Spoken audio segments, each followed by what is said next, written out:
नाही, मुळात मेहबूब शेख हा राजकारण्यांच्या राजकीय क्षेत्रामध्ये असलेला हा एक काळीमा आहे. एक बलात्कारी युवक एखाद्या चांगलं काम करणाऱ्या स्त्रीला असं अर्वाच्य भाषेमध्ये आरोप करतो आणि शरद पवार सारखे साहेब हे गुप्प बसतात. सुप्रिया सुळे महिलांचा कळवळा आहे असं सांगून महाराष्ट्रामध्ये मिरवतात.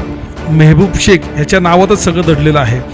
त्याची ती संस्कृती, त्याची बोलण्याची पद्धत, आरोप करण्याची पद्धत, याच्यावरनं त्याच्यातला जो राक्षस आहे तोच त्या ठिकाणी दिसतोय. मग मला सांगा, धीरज घाटेंच्या कार्यकारिणीत तुम्हाला महत्त्वाचं स्थान दिलं जात नाही, तुम्हाला जाणीवपूर्वक डावललं जातंय का? भारतीय जनता पार्टी खूप मोठी आहे, त्याच्यामध्ये प्रत्येक कार्यकर्त्याला काही ना काही जबाबदारी मिळत असते. मलाही नक्कीच धीरज घाटे यांच्या कार्यकारिणीमध्ये जबाबदारी मिळेल.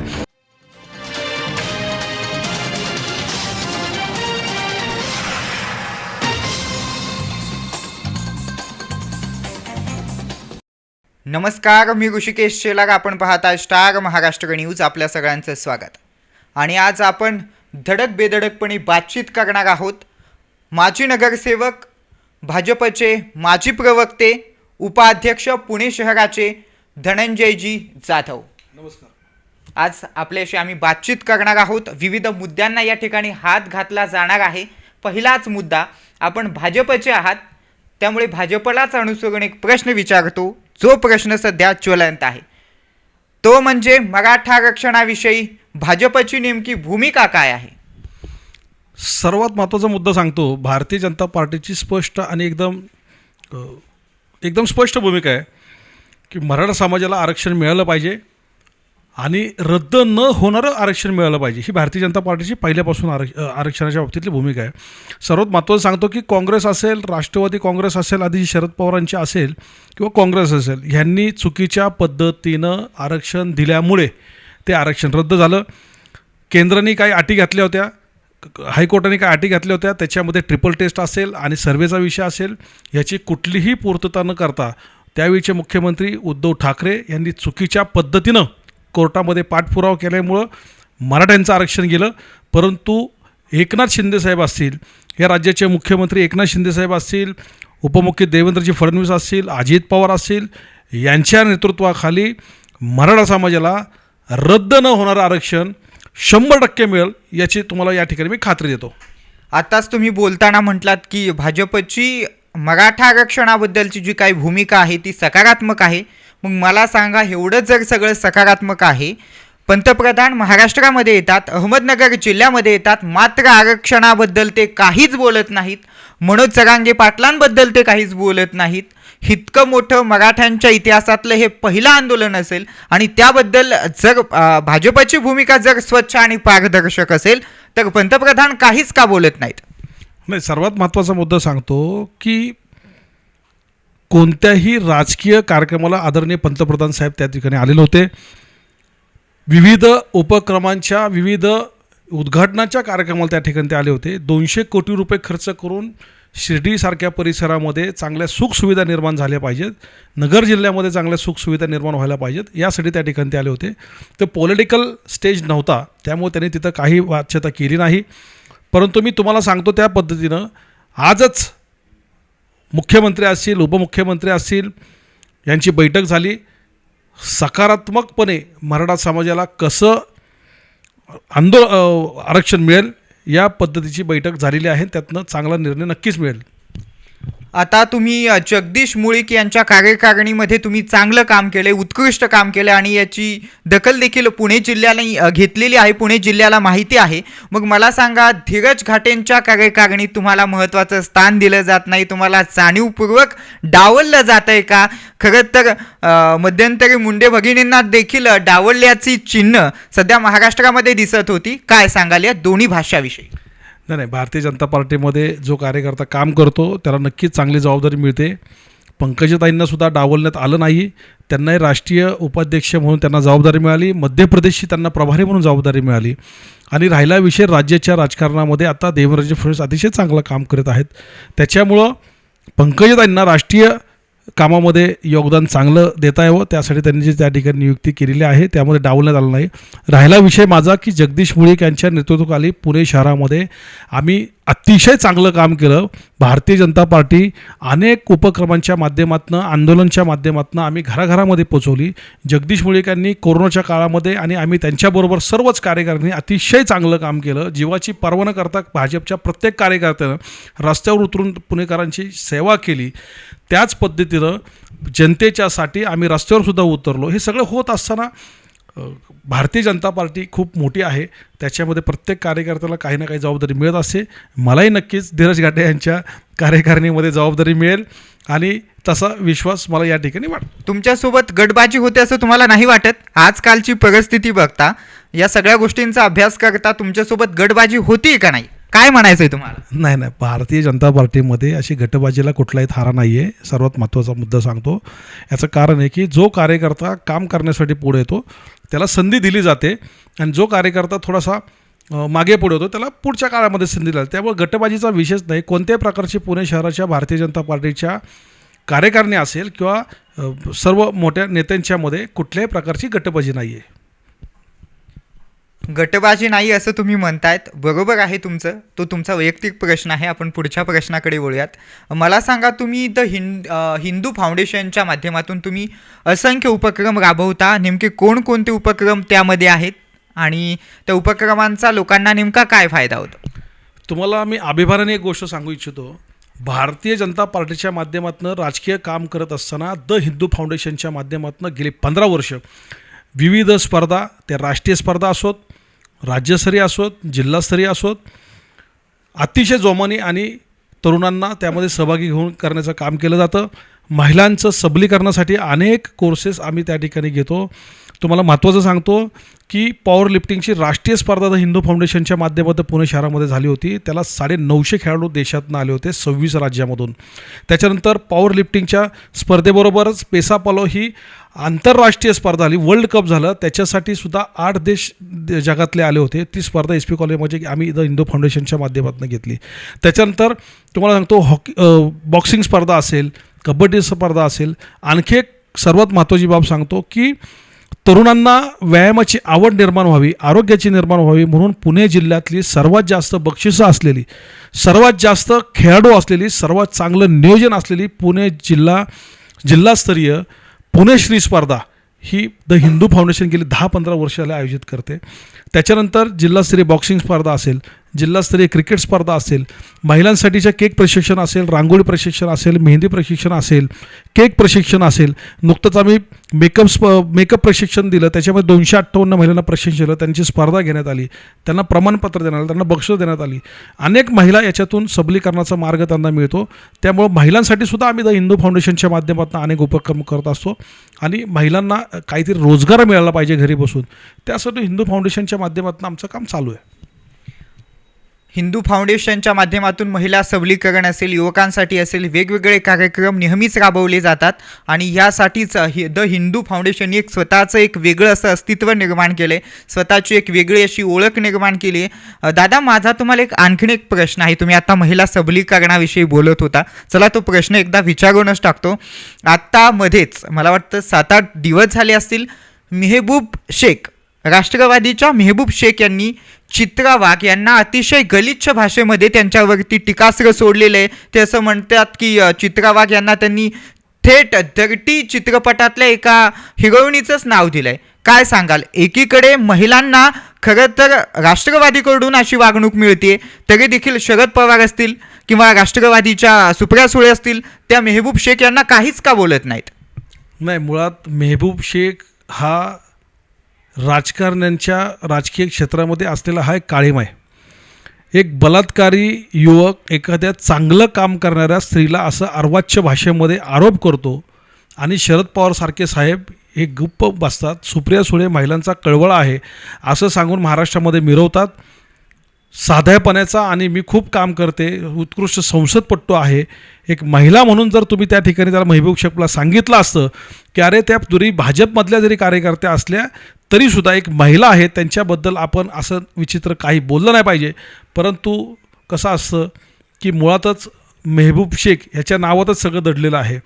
त्याची ती संस्कृती, त्याची बोलण्याची पद्धत, आरोप करण्याची पद्धत, याच्यावरनं त्याच्यातला जो राक्षस आहे तोच त्या ठिकाणी दिसतोय.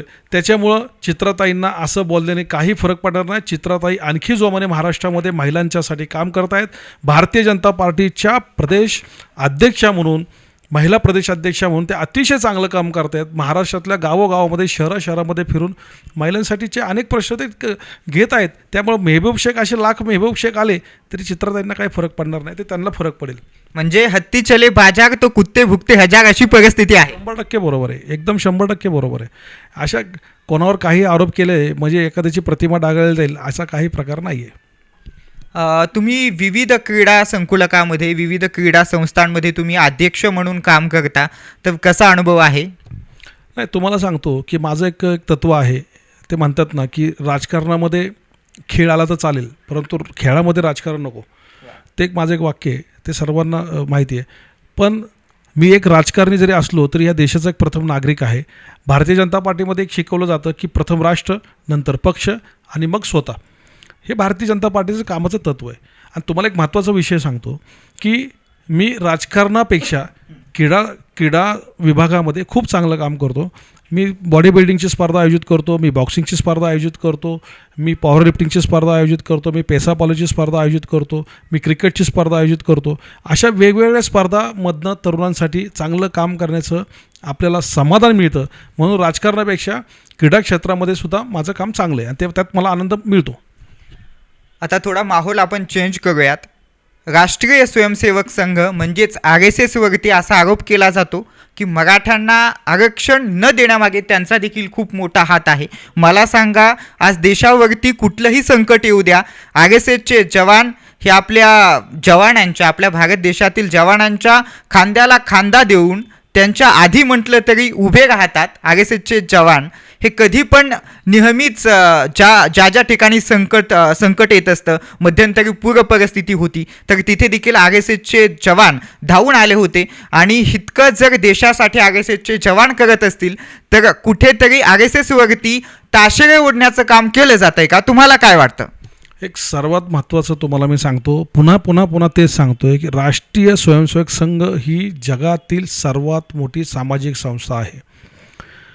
त्या संस्थेमध्ये, राष्ट्रीय स्वयंसेवक संघामध्ये स्वयंसेवक हा केंद्रबिंदू असतो. प्रथम राष्ट्र यानुसार सामाजिक काम करण्याचं काम हे राष्ट्रीय स्वयंसेवक संघामध्ये होतं. त्यामुळं राष्ट्रीय स्वयंसेवक संघामध्ये जो घडतो तो देशाची सेवा करण्यासाठीच येतो. मराठा आरक्षणाच्या संदर्भामध्ये त्यांची काही भूमिका नाही आहे. ते काय राजकीय पक्ष नाही आहे किंवा राजकीय संघटना नाही आहे. परंतु काही लोक असे असतात, वाचाळवीर असतात की ते कोणाला मध्ये ओढून काहीतरी एक वेगळं काहीतरी निर्माण करायचा. परंतु राष्ट्रीय स्वयंसेवक संघाच्या माध्यमातून अनेक चांगले स्वयंसेवक ह्या राजकारणामध्ये आलेत आणि ते आत्ता चांगले काम करत आहेत, देशाची सेवा करत आहेत. त्याच्यामुळं कोणी असे बिनबुडाचे आरोप जर केले तर ते आम्हाला काय मान्य होणार नाहीत. ओबीसींची जातीनिहाय जनगणना करण्यासाठी भाजप असमर्थ ठरतंय का? तुम्हाला काय म्हणायचं? हे बघा, हा विषय अतिशय वेगळा आहे. परंतु 2011 साली मला वाटतं देशामध्ये जनगणना झाली, त्याच्यानंतर जनगणना झाली नाही. त्याच्याच ह्या काळामध्ये कोरोना वगैरे आला, त्याच्यामुळे 2-3 वर्ष ह्याच्यामध्ये गेले. देश सावरता कुठेतरी आता पुन्हा एकदा मोदी साहेबांच्या नेतृत्वाखाली जगामध्ये आज 4था क्रमांक आपल्या देशाचा आहे. आणि हे सगळं करत असताना एक सर्वात महत्त्वाचा मुद्दा तुम्हाला मी सांगतो की काही झालं तरी ओबीसींच्या संदर्भामध्ये भारतीय जनता पार्टीची मराठा समाजाबाबतीत तशीच आहे. ओबीसीला डावलण्याचं कुठलंही काम होणार नाही आहे.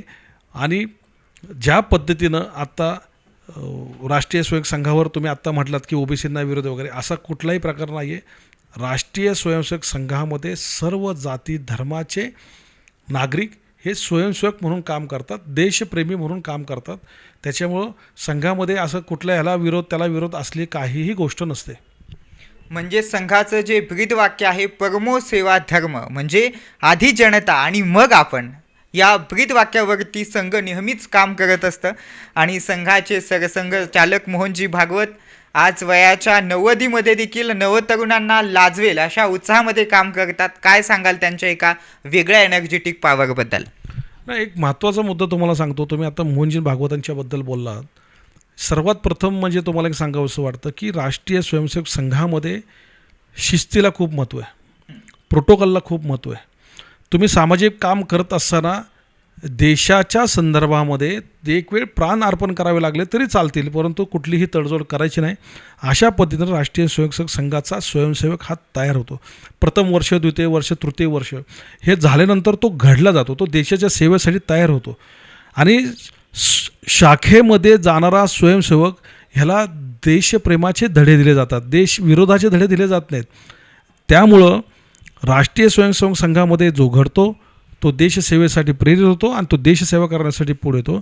मोहनजी भागवत त्यांचं एक एवढं आत्ता वय असतानासुद्धा एक देशासाठी मी काहीतरी केलं पाहिजे ही भूमिका समोर ठेवून तो माणूस आज काम करतो आहे. त्याच्यामुळं त्यांचं काम खूप मोठं आहे. म्हणजे त्यांना जी एनर्जी मिळते ती ह्या कामातच मिळते, देशाच्या सेवेमध्ये त्यांना एनर्जी मिळते, त्यामुळे ते काम करू शकतात. भाजपात जाणीवपूर्वक निवडणुका पुढे ढकलत आहे का, तुम्हाला काय म्हणायचं आहे? नाही, बघा आता काय असं अपप्रचार करणारे विरोधक जे आहेत, आता काँग्रेस पक्ष असेल किंवा इतर काही पक्ष आहेत की ते अपप्रचार करण्यामध्ये पुढे आहेत. पुण्यामध्ये प्रशांत जगताप शहर अध्यक्ष राष्ट्रवादी काँग्रेस की जे आता पवार साहेबांच्या बरोबर आहेत, ते कोर्टामध्ये गेले. ज्यावेळी पुणे महानगरपालिकेच्या किंवा राज्यातल्या काही निवडणुका लागल्या, मग त्या सगळ्या याचिका एकत्र केल्या. हे करत असताना ओबीसींनाचं आरक्षण डावललं गेलं होतं, ओबीसींना राजकीय आरक्षण बंद झालं होतं. त्या आरक्षणासह निवडणुका सर्व स्थानिक स्वराज्य संस्थांच्या, जिल्हा परिषदेच्या, ग्रामपंचायतीच्या किंवा त्या सगळ्याच निवडणुका व्हाव्यात ही भारतीय जनता पार्टीची भूमिका होती. सर्वात महत्त्वाचा तो विषय कोर्टामध्ये गेल्यामुळं तो विषय थांबलेला आहे. भारतीय जनता पार्टीला उद्या म्हटलं तरीसुद्धा भारतीय जनता पार्टी कामाच्या जोरावर महाराष्ट्रामध्ये, पुणे शहरामध्ये, राज्यामध्ये, देशामध्ये एक नंबरला पुन्हा येणार याचा विश्वास तुम्हाला देतो. निवडणुका हा विषय फक्त काही दिवसांपुरता असतो, परंतु इतर वेळी लोकांची सेवा करणं हेच भारतीय जनता पार्टीसमोर असतं. त्याच्यामुळं निवडणुका भारतीय जनता पार्टी लांबवतोय हा विषय येऊ शकत नाही. हा कोर्टामध्ये न्यायप्रविष्ट विषय असल्यामुळं हा विषय थांबलेला आहे. कभी हा कभी ना तर खूप वेळा पाहिलंय, पण हा जो काही प्रश्न आहे हा तुमचा राष्ट्रीय लेवलचा असेल किंवा राज्य लेवलचा असेल, पण तुम्ही भाजपचे प्रवक्ता म्हणून विचारतो. कभी हा कभी ना तर खूप वेळा ऐकलंय, पण मनसे बरोबर कधी हम साथ साथ है असं होईल का, काय वाटतं तुम्हाला? नाही, कसं आहे माहिती आहे का की महाराष्ट्र नवनिर्माण सेना त्यांनी आता हिंदुत्ववादी विचार स्वीकारले आहेत. आमचा मुद्दा एकच आहे की तुम्ही फक्त राज्यस्तरीय विषय घेऊ नका. आम्ही महाराष्ट्रात राहतो, आम्हीसुद्धा मराठी आहोत, परंतु एखाद्या विशिष्ट जाती धर्माला किंवा एका विशिष्ट प्रदेशामधल्या जनसमुदायाला जर तुम्ही विरोध करत असाल तर ते चुकीचं आहे. ही भारतीय जनता पार्टीची भूमिका नाही आहे. त्याच्यामुळं अशा काही गोष्टी त्यांनी जर स्वीकारल्या तर मनसेबरोबर जायला काय हरकत नाही आहे. फडणवीस नेहमीच असे म्हणतात मी पुन्हा येईल, ते आले. पण मला सांगा 2024ला महाराष्ट्राचा मुख्यमंत्री म्हणून कोण असेल? नाही, तुम्हाला एक सांगतो, भारतीय जनता पार्टीचा कार्यकर्ता असो किंवा नेता असो, त्याग काय असो ना, हे भारतीय जनता पार्टीतल्या कार्यकर्त्यांकडनं शिकलं पाहिजे. ज्या पद्धतीनं विश्वास एकनाथ शिंदेंना दिला, एकनाथ शिंदेंना विश्वास दिल्यामुळं ते भारतीय जनता पार्टीबरोबर आले. आणि अशावेळी वरिष्ठ नेत्यांनी, केंद्रातल्या वरिष्ठ नेत्यांनी सांगितलं की एकनाथ शिंदेंना मुख्यमंत्री करा. त्या क्षणी देवेंद्रजी फडणवीस एका पायावर तयार झाले आणि सर्वप्रथम देवेंद्रजी फडणवीसांनी तो ठराव मांडला की एकनाथ शिंदे हे महाराष्ट्राचे मुख्यमंत्री होतील. आणि हा विषय नक्की आहे की एक ना एक दिवस देवेंद्रजी फडणवीस नक्कीच महाराष्ट्राचे मुख्यमंत्री होतील. राजकारणामध्ये कोणीही काय अमरपट्टा घेऊन आलेलं नसतं. त्याच्यामुळे प्रत्येकाची कारकीर्द असते, ती कारकीर्द झाल्यानंतर प्रत्येकाला महत्त्वाकांक्षा असू शकते. जसे अजित पवार पण सांगतात की अरे बाबा किती वेळा मी उपमुख्यमंत्री हो, मला एकदा मुख्यमंत्री करा. त्यांची पण अपेक्षा आहे, प्रत्येक कार्यकर्त्याची अपेक्षा असू शकते, देवेंद्रजींची पण असू शकते, असली पाहिजे. कारण जो माणूस काम करतो तोच ह्या महाराष्ट्राला पाहिजे. देवेंद्रजीमध्ये ती ताकद आहे, ते व्हिजन आहे, ती महत्त्वाकांक्षा आहे, देशाचा राज्याचा विकास करण्याची ताकद त्या नेत्यामध्ये आहे. महाराष्ट्रातली जनता त्यांच्या पाठीशी आहे, तर नक्कीच ते एक दिवस मुख्यमंत्री होऊ शकतात. परंतु आत्ताचा मुद्दा असा आहे की एकनाथ शिंदेंच्या नेतृत्वाखाली महाराष्ट्राचं सरकार आत्ता चांगलं काम करत आहे. त्यामुळं ती निवडणूकसुद्धा भारतीय जनता पार्टी त्यांच्या नेतृत्वाखालीच लढवणार. आत्ताचं हे राजकीय वातावरण पाहता महानगरपालिकेवरती पुण्याच्या भाजप पुन्हा आपला झेंडा फडकवू शकेल का? काय वाटतं? 100% तुम्हाला सांगतो की भारतीय जनता पार्टीची पुन्हा एकदा पुणे महानगरपालिकेमध्ये सत्ता येईल. याचं कारण असं आहे की मागच्या वेळी 98 नगरसेवक होते, अब की बार 100 पार हे आमची ह्यावेळीची घोषणाच आहे. भारतीय जनता पार्टीच्या कार्यकर्त्यांनी नगरसेवकांनी अतिशय चांगलं काम केलं आहे. पार मुक्ता टिळक महापौर असताना, मुरलीधर मोहोळ हे महापौर असताना किंवा हेमंतजी रासने हे स्टँडिंग कमिटी चेअरमन असताना, धीरजजी घाटे सभागृह नेते असताना अतिशय चांगलं काम त्यांनी केलं. आणि त्याच्या पलीकडं जगदीश मुळीक यांच्या नेतृत्वाखाली शहर अध्यक्ष म्हणून अतिशय यंग सगळी ब्रिगेड होती आणि त्यांनी पुणे शहराच्या विकासामध्ये भर घातलेली आहे. त्यामुळे पुणेकरांना पुन्हा एकदा भारतीय जनता पार्टी आणि रिपब्लिकन पार्टी युती ही पाहिजे आहे. आपल्याला वेळ थोडी असल्यामुळे एक शेवटचा एक रॅपिड फायरचा या ठिकाणी प्रश्न विचारतो. तो म्हणजे भविष्यात तुम्हाला पंतप्रधान म्हणून कोणाला पाहायला आवडेल? पहिला ऑप्शन आहे तुमचा ए देवेंद्र फडणवीस, बी नितीन गडकरी आणि सी योगी. नाही 100% नरेंद्रजी मोदी हे आत्ता सक्षम आहेत. देशाचा जगामधला सर्वात लोकप्रिय नेता म्हणून आत्ता मोदी साहेबांचं नाव घेतलं जातं.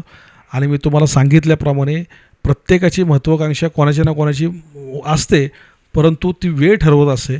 त्यामुळे आत्ताची वेळ आहे ही नरेंद्र मोदी साहेब हे देशाचे पंतप्रधान व्हावे जशी माझी इच्छा आहे तशी देशातल्या सर्व जनतेची सुद्धा आहे.